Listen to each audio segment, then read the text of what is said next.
नाही ऐकून घ्यायची सवय नसते मुलांना. नाही. हो. आणि त्यात कुठेतरी काही अंशी पालकच जबाबदार असतात.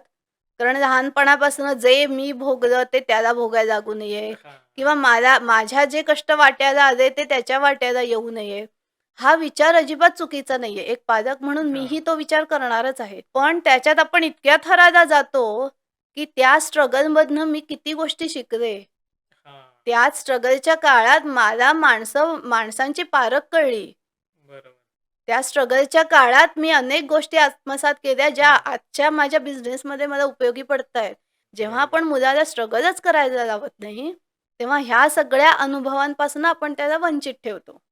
थोडक्यात त्याला त्याचा विचार करण्यापेक्षा, की आपण सहज ज्यावेळेस उपलब्ध करून देतो, त्याची हां, सवय लागते. बरोबर. ओके. सहज उपलब्ध आहे.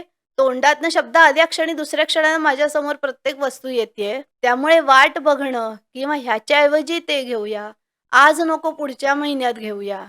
ओके. हं, वेगळा विचार करू देत नाही आहोत, कारण ठराविक पठडीतलं शिक्षण आहे. हं. आणि मग अचानक 25 वर्षाचं मूल जेव्हा इंटरव्ह्यूला जातं, तेव्हा अपेक्षा असते त्या पॅनलकडनं आउट ऑफ द हां, बॉक्स हां, थिंकिंग केलं हां. पाहिजे. त्यामुळे काही अंशी मुलाला या सगळ्या अनुभवातनं जाऊ देणं, पण त्याला हा अश्युरन्स देणं, की मी सोबत आहे.